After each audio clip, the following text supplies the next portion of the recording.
وعن ابی ہریرہ رضی اللہ عنہ قال، حضرت ابو ہریرہ رضی اللہ تعالی عنہ سے روایت ہے، انہوں نے کہا سمعت رسول اللہ صلی اللہ علیہ وسلم یقول، میں نے اللہ کے رسول محمد مصطفیٰ صلی اللہ علیہ وسلم کو یہ کہتے ہوئے سنا۔ حضور نے کہا میں نے سنا۔ راوی کون ہے؟ حضرت ابو ہریرہ۔ حضور نے کیا فرمایا؟ الدنیا ملعونۃ ملعونۃ ما فیہا، دنیا پر لعنت اتری ہے خدا کی، ملعونہ ہے دنیا، ملعون، دنیا ملعون ہے۔ ملعون کسے کہتے ہیں؟ جس پر اللہ کی لعنت اتر گئی۔ السلام علیکم ورحمۃ اللہ وبرکاتہ۔ بسم اللہ الرحمن الرحیم۔ میرے عزیز دوستوں اور بھائیوں اور میری اسلامی خواتین و حضرات، میں اللہ تبارک و تعالیٰ کی توفیق سے اس حدیث کی جانچ پڑتال اصول حدیث و اسماء الرجال و جرح و تعدیل کے میزان پر رکھنے کی کوشش کر رہا ہوں، جس کو آپ نے اس سے پہلے ویڈیو کے اندر ایک مولوی صاحب سے سنی ہے۔ وہ حدیث کئی صحابہ سے مروی ہے، جیسا کہ ہم آگے وضاحت کریں گے۔ اللہ تبارک و تعالیٰ سے دعا ہے کہ اللہ تبارک و تعالیٰ ہمیں حق بات اور سچ بات کہنے کی توفیق عطا فرمائے، اور جو ہم سے لفظی طور پر کہنے میں خطائیں ہوں اللہ تبارک و تعالیٰ اس کو معاف فرمائے، آمین یا رب العالمین۔ میرے عزیز دوستوں اور بھائیوں اور میری اسلامی خواتین و حضرات،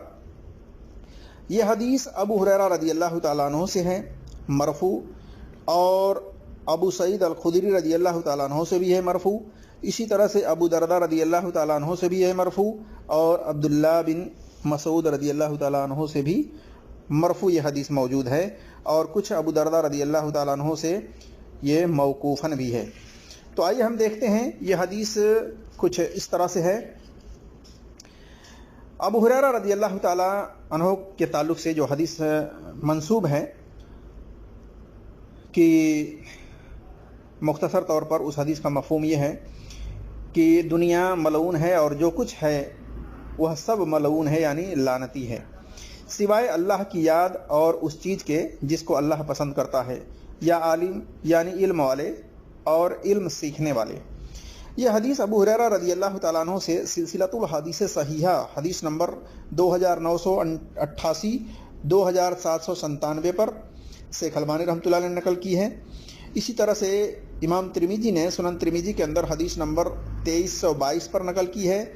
اور امام ابن ماجہ نے سنن ابن ماجہ کے اندر حدیث نمبر 4112 پر نقل کی ہے، اور تحفۃ الاسراف کے اندر حدیث نمبر 13572 ہے، اور اسی طرح سے ابو نعیم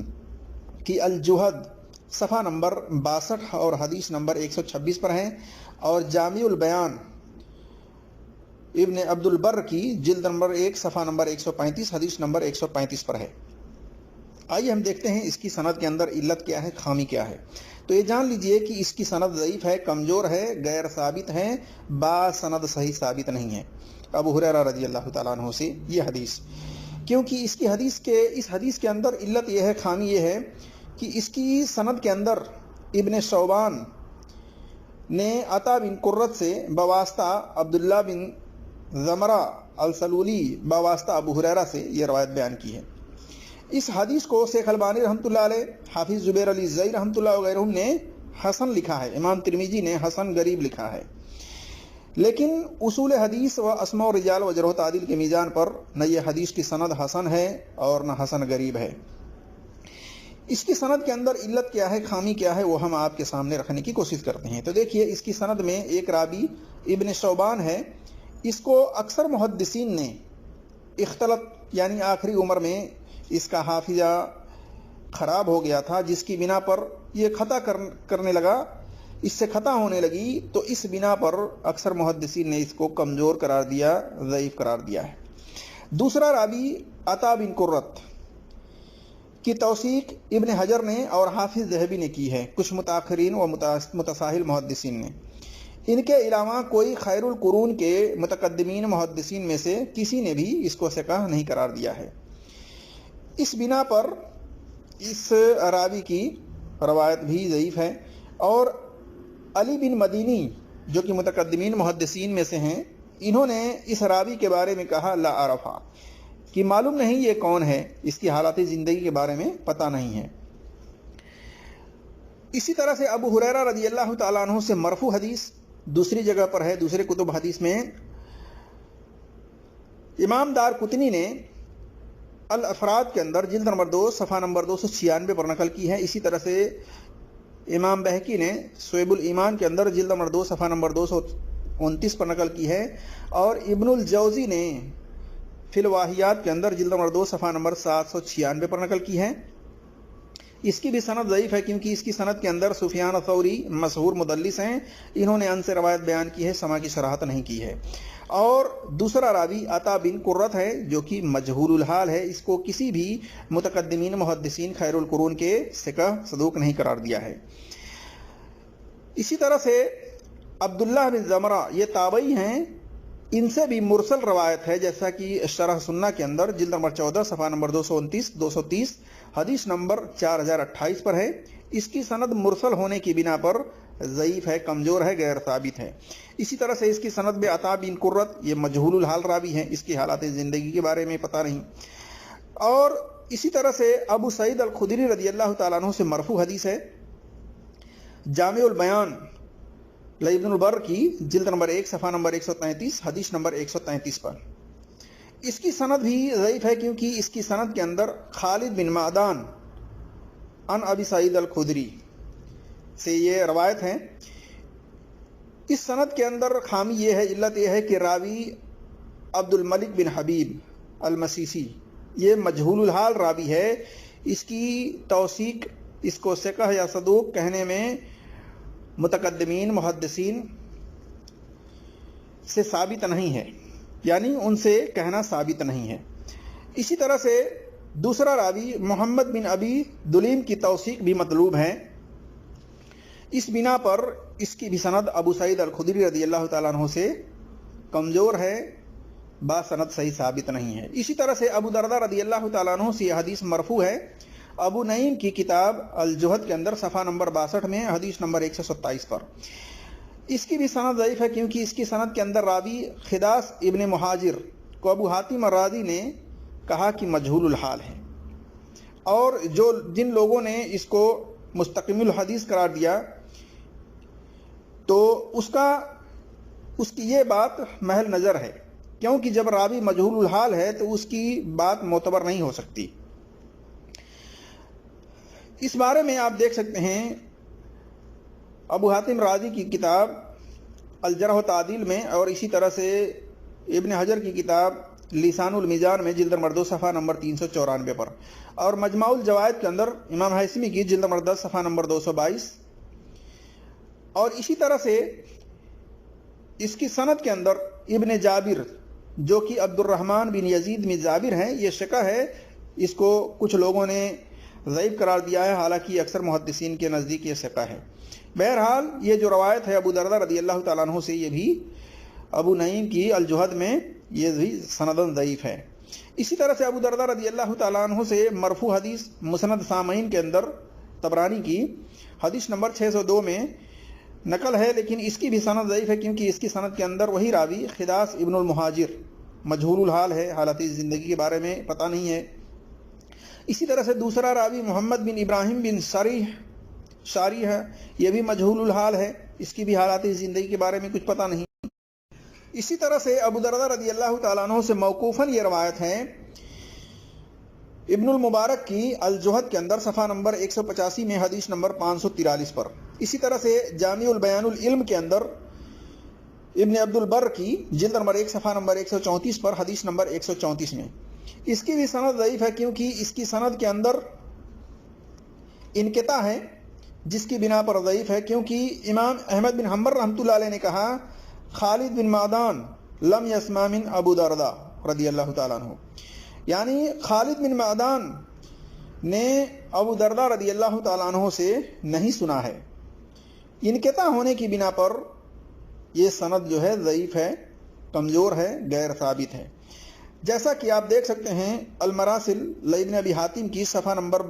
52 اور اسی طرح سے بحر الدم کے اندر صفحہ نمبر 62 اخلاق العلماء صفحہ نمبر 42 وغیرہ میں دیکھ سکتے ہیں۔ اسی طرح سے میرے عزیز دوستوں اور بھائیوں اور میری اسلامی خواتین و حضرات، ابو درداء رضی اللہ تعالیٰ عنہ سے موقوفاً ایک روایت ابو داؤد کے اندر کتاب الزہد کے اندر صفحہ نمبر 200 پر ہے، حدیث نمبر 222 ہے۔ اس کو کچھ لوگوں نے حسن قرار دیا ہے، لیکن اس کے اندر بھی علت ایسی ہے جس پر مکمل طور سے 100% یقین نہیں کیا جا سکتا، کیونکہ اس کی سند کے اندر علت یہ ہے، خامی یہ ہے کہ راوی معاویہ بن صالح کو اکثر محدثین نے ثقہ تو قرار دیا ہے، پر کچھ لوگوں نے اوہام میں مبتلا تھا، یہ بھی جرح کی ہے اس کے اوپر۔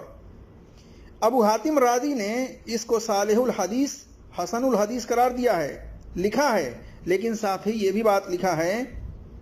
یکتب حدیثہ ولا یحتج بھی، کہ اس کی حدیث لکھی جائے پر حجت نہ لی جائے، یعنی دلیل نہ لی جائے۔ پتہ چلا کہ اس پر بھی 100% یقین نہیں کیا جا سکتا۔ اسی طرح سے موقوفاً یہ روایت محمد ابن المنقدر سے، یہ تابعی ہیں، ان سے مرسل ہے، جیسا کہ امام احمد بن حنبل رحمۃ اللہ علیہ کی کتاب الزہد کے اندر صفحہ نمبر 64 حدیث نمبر 154 پر دیکھ سکتے ہیں، اور ابو داؤد فی مراسل کے اندر، امام ابو داؤد کی فی مراسل، اس کے اندر دیکھ سکتے ہیں 502 پر صفحہ نمبر 240، اور ابن المنقدر نے یہ روایت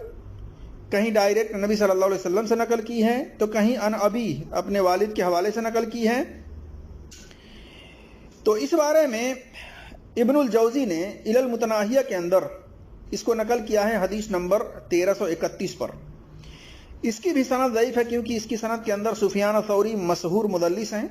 انہوں نے ان سے روایت بیان کی ہے، سما کے بارے میں ڈیٹیل نہیں بتلائی ہے۔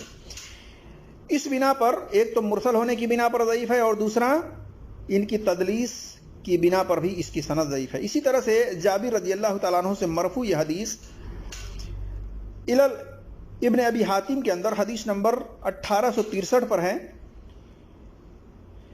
اس کی بھی سند ضعیف ہے، کیونکہ اس روایت میں محمد ابن المنقدر نے ان جابر سے روایت بیان کی ہے، اور اس کی سند کے اندر سفیان ثوری کی تدلیس ہے، انہوں نے سما کی صراحت نہیں کی ہے۔ اس کی سند بھی ضعیف ہے، جیسا کہ اس بارے میں شیخ البانی رحمۃ اللہ علیہ نے ضعیف الجامع کے اندر حدیث نمبر 3019 پر نقل کی ہے، وضاحت کی ہے، اور سلسلۃ الحدیث ضعیفہ والموضوعہ کے اندر حدیث نمبر 3615 میں اس کو ضعیف قرار دیا ہے۔ اسی طرح سے امام دارقطنی نے کہا کل طریقین غیر محفوظ، کہ محمد ابن المنقدر نے جو روایت بیان کی ہے، جن جن طرق سے بیان کی ہے، جن جن طریق سے بیان کی ہے، یہ سب کی سب غیر محفوظ ہے، یعنی محفوظ نہیں ہے۔ اسی طرح سے یہ حدیث عبداللہ بن مسعود رضی اللہ تعالیٰ عنہ سے مرفوع ہے، طبرانی فی الاوسط کے اندر حدیث نمبر 4072 پر، اور مسند بزار کے اندر حدیث نمبر 1736 پر، مجمع الجوائد کے اندر حدیث نمبر 492، اور صحیح ترغیب کے اندر 71 پر، اور صحیح الجامع کے اندر حدیث نمبر 3414 پر۔ اس کی بھی سند ضعیف ہے، کیونکہ اس کی سند کے اندر خامی یہ ہے، علت یہ ہے کہ راوی ابو مطرف المغیرہ ابن المطرف یہ مجہول الحال راوی ہے، کسی بھی متقدمین محدثین نے اس کو ثقہ صدوق نہیں قرار دیا ہے۔ اسی طرح سے دوسرا راوی ابن ثوبان کو اکثر محدثین نے ضعیف قرار دیا ہے۔ ان تمام علتوں کی بنا پر میرے عزیز دوستوں اور بھائیوں اور میری اسلامی خواتین و حضرات، یہ جو حدیث بیان کی جاتی ہے کہ دنیا ملعون ہے، اور دنیا کے اندر جو کچھ ہے سب کی سب ملعون ہے، یعنی سب کی سب چیز پر اللہ کی لعنت اتری ہے، سوائے اللہ کی یاد اور اس چیز کے جس کو اللہ پسند کرتا ہے، یا عالم یعنی علم والے اور علم سیکھنے والے کے۔ تو یہ تمام کی تمام سندیں اصول حدیث و اسماء و رجال و جرح و تعدیل کے میزان پر ضعیف ہے، واللہ عالم بالصواب۔ اللہ تبارک و تعالیٰ سے دعا ہے کہ اللہ تبارک و تعالیٰ ہم تمام مسلمانوں کو قرآن اور صحیح حدیث پر عمل کرنے کی توفیق عطا فرمائے، اور ہر ایک کی بات کی تحقیق کرنے کی توفیق عطا فرمائے، آمین یا رب العالمین۔ السلام علیکم ورحمۃ اللہ وبرکاتہ۔